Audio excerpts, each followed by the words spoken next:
Olá, este é o Sala de Aula, um programa sobre educação da TV Câmara Campinas e hoje nós vamos falar sobre as características e a importância da pós-graduação. Um censo divulgado ano passado pelo INEP aponta que em 2014, das quase 300 mil matrículas em cursos de pós-graduação, mais da metade delas, 170 mil, foram em instituições federais e 80 mil em estaduais. Entre 2003 e 2014, foram formados mais de 590 mil mestres e doutores, 49 mil somente em 2014. E quem conversa comigo sobre esse tema é o Daniel Galelli, ele é diretor da DEVRAE Metrocamp, e a Daniela Cartoni, que é coordenadora geral de pós-graduação. A primeira pergunta, acho que o Daniel pode falar, pós-graduação virou moda ou é uma necessidade? Olha, é um prazer estar com vocês. Nunca é moda, né? Eu acho que a pós-graduação é um complemento fundamental para a carreira, para a formação de qualquer um, porque ela vem, a gente vai comentar um pouco mais, mas ela vem atualizar os seus conceitos, os conteúdos que foram desenvolvidos e aprendidos na graduação. Então, a pós-graduação sempre será uma formação e nunca, no meu modo de entender, será algo de moda, né? Logicamente que existem cursos que podem caminhar conforme as tendências, mas estudar e fazer uma pós-graduação é sempre bem visto e muito bom para a sua formação, para a sua carreira. Como coordenador, é isso mesmo, Daniel? Com certeza. Há um tempo, quando alguém escolhia um curso de medicina, as pessoas diziam, nossa, você vai ter que estudar a vida toda. E isso serve para qualquer área. Então, a educação continuada, um aperfeiçoamento constante, isso é uma necessidade de mercado, em todas as áreas. Então, eu fiz um curso de graduação, vou continuar fazendo a pós-graduação e também, depois de um tempo, eu continuo com outros cursos de atualização ou mesmo cursos de formação complementar, como cursos de extensão universitária. Então, é uma necessidade mesmo para acompanhar as mudanças do mercado. Antes da gente aprofundar um pouco, vamos falar dos tipos de pós-graduação que existem. Quem pode falar? Pode começar com você ou Daniel? Bom, vou falar em linhas gerais, depois o Daniel complementa, né? Isso é uma pergunta muito comum, porque quando eu recebo os alunos de pós-graduação, enquanto na graduação há um vestibular, na pós-graduação o processo seletivo é uma entrevista, uma análise de currículo e de pretensões de futuro, né? E os alunos sempre chegam e me questionam qual que é a diferença entre pós-graduação lato sensu, estrito sensu, né? Então, esclarecendo, o Daniel complementa, nós temos aqui no Brasil dois tipos principais de pós-graduação. Os cursos lato sensu, o que nós incluímos os cursos de MBA, que são mais orientados para atualização em áreas do mercado, mais voltados mesmo para o aperfeiçoamento e mercado atuação profissional. E os cursos estrito sensu, que incluiriam os cursos de mestrado, temos o mestrado acadêmico e o mestrado profissional, os cursos de doutorado e de pós-doutorado. Nesse caso, eles são mais voltados realmente para pesquisa, para docência. Mas quem faz um curso de especialização também pode ter as duas coisas. Tem um trânsito entre eles, não é, Daniel? Exato, aí tem uma característica também que é o tempo de duração, né, desse curso. Geralmente os cursos, como a Daniela colocou, lato sensu, que são cursos mais gerais, né, mais abertos, como a palavra lato significa, são cursos de curta duração, digamos assim, 1 ano, 2 anos, enquanto que os cursos stricto sensu, que são os cursos, também como a nomenclatura em latim coloca, estrito, fechado, né, voltado para pesquisa, para algo muito mais profundo, e aí são cursos um pouco mais demorados, geralmente 2, 3, até 4 anos, no caso do doutorado. Então, quais deles são os mais comuns no Brasil? Nós temos as duas opções, né, mas em termos de quantidade de brasileiros estudando, com certeza o lato sensu, né, que são cursos, como eu disse, de curta duração e que tem um portfólio, uma gama de cursos muito maior. Foram, né? esses que tiveram uma explosão maior nos últimos anos, né? Sem dúvida, esse que é a especialização, nós chamamos pura, né, que é o lato sensu.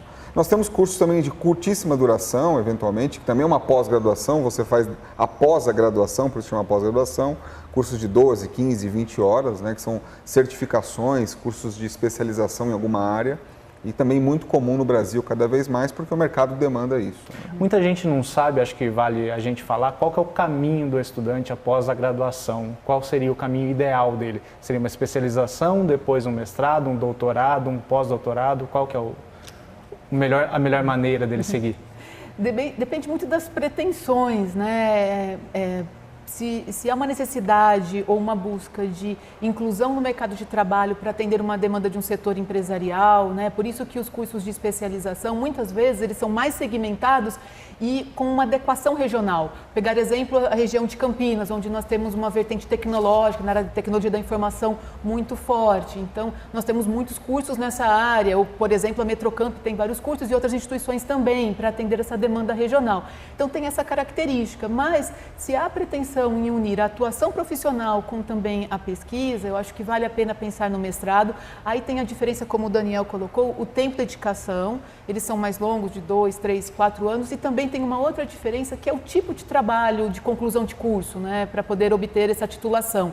Nos cursos de pós-graduação, lato sensu, especializações, os MBAs, é um trabalho como uma monografia mais curta, ou muitas vezes um plano de negócios, ou um jogo de negócios, um relatório mais executivo. E já num curso de mestrado e doutorado, seria uma dissertação e uma tese, que aí exige todo um trabalho de pesquisa, de campo, né? Um trabalho mais parrudo, por isso tem uma dedicação, uma carga horária maior de pesquisa nesses cursos. Mas aí realmente vale, né, pensar na pretensão desse profissional escolher se ele quer docência ou sua atuação profissional e quanto tempo ele quer dedicar a isso.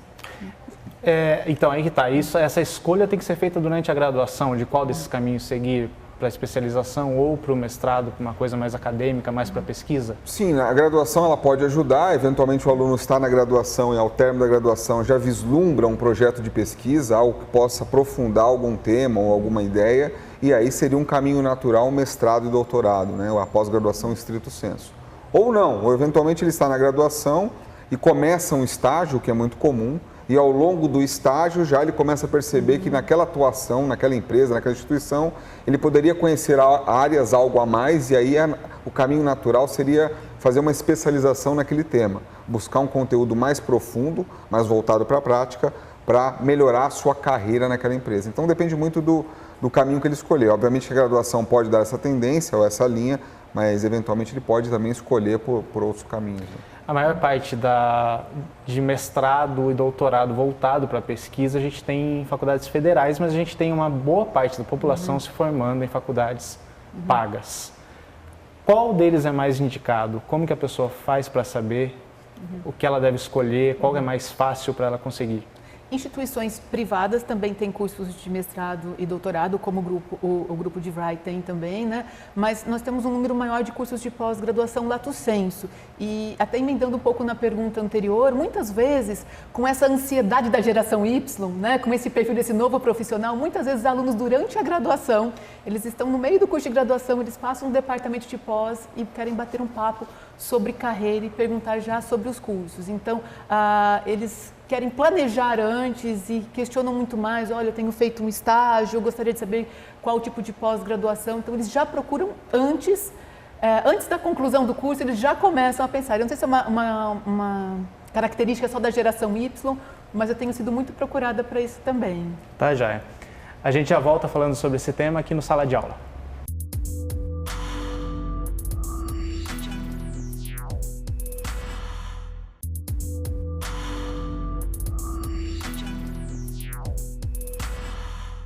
Estamos de volta com o Sala de Aula falando sobre pós-graduação. A gente falou no começo sobre ser necessidade ou moda. A pós-graduação, ela é determinada pelo mercado? Sim e não. Eu acho que o mercado é um grande demandante, né? Dependendo daquele momento da economia, pode ser um agronegócio, pode ser tecnologia, ele demanda então profissionais para aquilo. Nós tivemos uma fase há pouco tempo, que foi a fase das engenharias, né, um boom de projetos de engenharia no Brasil que houve uma demanda alta de profissionais qualificados nisso. Então, naturalmente, houve uma procura também para cursos de pós-graduação nessa área. Mas eu também tenho, como a gente disse no começo, o aluno com interesse de pesquisar algum tema e, eventualmente, algo que nem é muito discutido, e ele busca, então, um curso de mestrado, de pesquisa para aprofundar aquele tema. E que, eventualmente, depois aquele tema pode se tornar algo de mercado. Mas foi o caminho contrário, né? Ele teve a ideia, ele decidiu pesquisar e depois virou mercado. Mas, a grande modo, é o mercado que demanda. Essa exigência do mercado, ela tem um limite ou para o mercado o céu é o limite pela atualização? Acho que sempre tem espaço, não é, para cursos tradicionais, como os cursos na área jurídica, os cursos das engenharias. E eu acho que hoje tem uma tendência muito grande à interdisciplinaridade. Vou dar um exemplo de um curso que nós temos na pós-graduação, que é o curso de biotecnologia, que nós temos profissionais de todas as áreas, é um curso na fronteira do conhecimento, embora seja lato sensu, temos pesquisadores, então eu consigo agregar engenheiros, biólogos, eu consigo colocar pessoas da área de agronomia, da área de física, pessoas da área de gestão também. Então, esses cursos novos, eles acabam acontecendo por uma integração entre as áreas. Eu acho que hoje isso é uma característica importante desse profissional. Conseguir transitar entre as áreas, perceber o que o mercado precisa se antecipar e os cursos de pós-graduação e as instituições, elas vão acompanhando isso. Continua existindo espaço para cursos mais tradicionais, mas é sempre importante entender o que o mercado precisa e aí os cursos eles vão se desmembrando, né? Eu acho que seria um exemplo de biotecnologia e outros. Mas a minha pergunta ela foi no sentido, é preciso realmente uma atualização constante? Exige mesmo isso da pessoa? Exige porque no mercado competitivo, onde eu tenho, a princípio, poucas vagas e muitos profissionais disponíveis, obviamente que aquele profissional que tiver um currículo, uma formação, uma experiência maior, tem mais chances no mercado, né? Então, acho que tem essa característica da sua empregabilidade, da sua competitividade no mercado. Quanto melhor for a sua formação, mais chances, mais possibilidades você tem. Além do desejo pessoal e do mercado, tem algum outro fator que influencia nisso? Por exemplo, a mídia, ela exige muito da pessoa, ela vende uma imagem de necessidade de atualização que não é tão real? Sim, eu acho que existe então, como eu disse, se há uma competição, uma demanda e a mídia exalta isso, quer dizer, ela também está estimulando que os profissionais cada vez busquem uma formação mais completa, né, e contínua. Então, de fato, o mercado em si, a mídia, enfim, eles acabam pressionando para isso. Concordo, Daniel.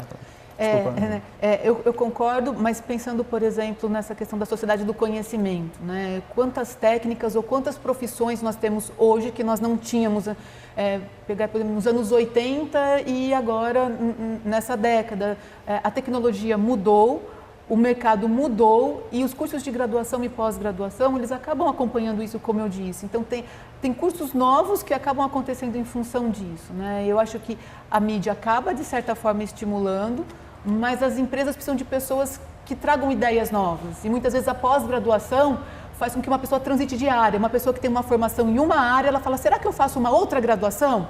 Então, uma pergunta muito comum, uma outra graduação ou uma pós-graduação? A pós-graduação pode ser uma forma de transição entre área, mudança de área também, ou alguém que fez um curso há muito tempo e pretende fazer uma atualização mais rápida de 1 ano e meio, por exemplo. Sem ter que ficar 4 anos na faculdade. A gente tem um vídeo de uma especialista em gestão de pessoas, a Miriam Moreira, vamos ver o que ela fala. Quando você se forma, o tipo de conteúdo que está sendo tratado, ele se desatualiza muito rápido. A pós-graduação tem esse poder, né, de trazer informações e também de você interagir com outras pessoas de outros segmentos e aprender muito dessa convivência com os grupos, né? Tá aí o que a Miriam falou, é isso mesmo, essa convivência, ela também conta muito? Sem dúvida, né? Acho que um dos principais objetivos da pós-graduação, inclusive, é networking, né? Você poder, como a Daniela comentou, transitar por outras áreas, outros conhecimentos e conhecer novas pessoas, né? E eventualmente até novos parceiros de trabalho, porque na pós-graduação a gente percebe isso no dia a dia, acontece muito a migração, a troca entre empresas, o que é fundamental e é ótimo para o mercado. Porque como você falou, né? Você deu o exemplo da biotecnologia, que tem pessoas de várias áreas em um único curso, é bem isso mesmo, a pessoa ela chega até a mudar de ideia, ele fala, não, vou mudar de área porque eu convivo mais com pessoas de outra área. Sim, muda de área, muda de emprego, né? Então muitas oportunidades acabam surgindo, é uma vitrine muitas vezes, para mostrar aquilo que eu faço e como as aulas elas são muito práticas no curso de pós-graduação, um caso de uma empresa é colocado para debate em sala de aula e alguém tem uma ideia e aí, nossa, gostei, vou te chamar para trabalhar comigo. Então, o networking é importante, a troca de experiência, eu acho que essa é uma característica da pós-graduação e normalmente são pessoas que já têm um tempo de mercado, né? Então, elas têm um pouco de história para compartilhar, mas elas também precisam estar dispostas a aprender, né? E não só o professor que está ali na frente, a metodologia é um pouco diferente, porque as pessoas de sala de aula em sala de aula contribuem muito também, esses alunos contribuem. Você chegou a falar um pouco, e a Miriam também fala, sobre as pessoas se desatualizarem, o conteúdo se desatualiza muito. Qual a velocidade disso?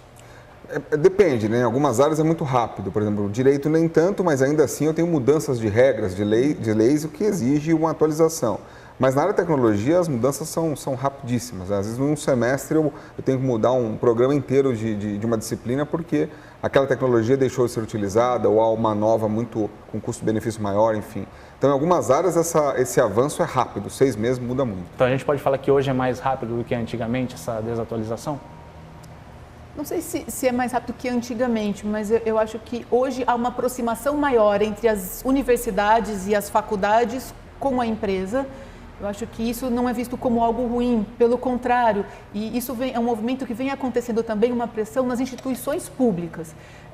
Não só fazer a pesquisa aplicada, que fica trancada em laboratórios, mas a pesquisa básica trancada em laboratórios, mas também a pesquisa aplicada. Então, fala-se muito em empreendedorismo, em inovação, em integração com o mercado como algo positivo. Trazer o conhecimento da academia, de sala de aula, dos laboratórios, para as empresas ou para o benefício da sociedade em geral. Eu acho que esse é o pressuposto da educação, formar pessoas, formar cidadãos e melhorar a qualidade de vida. Eu acho que esse é o propósito, né?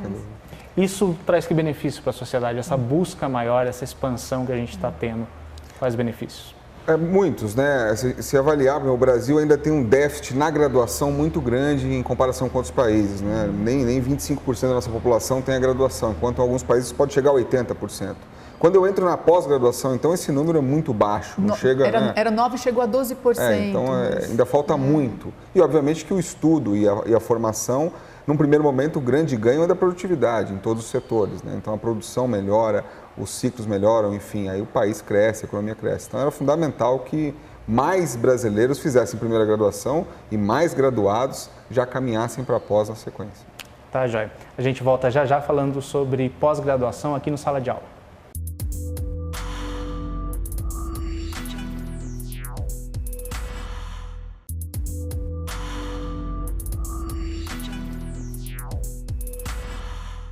Voltamos com o Sala de Aula falando sobre pós-graduação. Daniela, existe uma idade limite para se fazer uma pós? Não tem. Até falar que não tem um limite. Nunca existe um limite para estudar, né, para se preparar e, como eu disse, para compartilhar experiências. Em geral, a gente pede para que as pessoas tenham um pouco de experiência saindo da graduação para ingressar na pós-graduação, mas muitas vezes isso acontece por meio de um estágio. Então, como eu disse, a geração Y já vem muito afoita, preparada, com ideias e com iniciativas, né? Então, antes o perfil médio de aluno de pós-graduação, eu tinha um aluno com 35 anos, então essa média caiu bastante, né? Nós temos alunos mais jovens, mas também temos alunos que já passaram dos 60 anos, temos alunos que estão na faixa dos 40 e 50, então não existe limite, pelo contrário, né? Sempre é momento para estudar e para compartilhar experiências, e eles convivem muito bem, né? Começou a ter uma busca maior de pessoas mais velhas por cursos de atualização de pós? Eu não sei se começou, mas é um movimento contínuo, existe sim essa procura.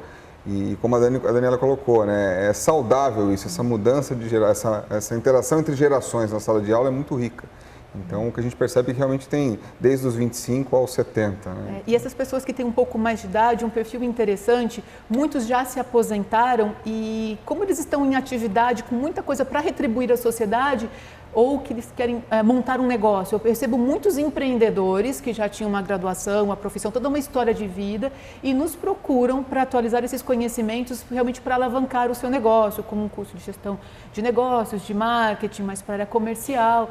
Então, essa característica de empreendedores no Brasil e com um pouco mais de idade e que buscam se preparar, porque antigamente, há 2 décadas, os empreendedores eram empreendedores por necessidade. Hoje eles trabalham muito mais com a oportunidade, com a preparação. Tem institutos que fazem isso, mas a pós-graduação pode ser uma forma também. Ter muitas pós-graduações pode ser algo mal visto? Você colocar muita coisa no currículo?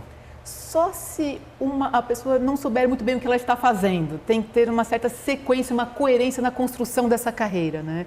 Eu acho que tem que saber por que fazer essa pós-graduação, o desenho de um perfil profissional, entender quais as competências que eu quero desenvolver, não é sair atirando para todos os lados, fazer uma série de cursos, né? Eu acho que tem que ter uma coerência, um planejamento de carreiras, isso é importante, né? A gente tem um vídeo também que a Miriam Moreira, ela fala justamente sobre isso.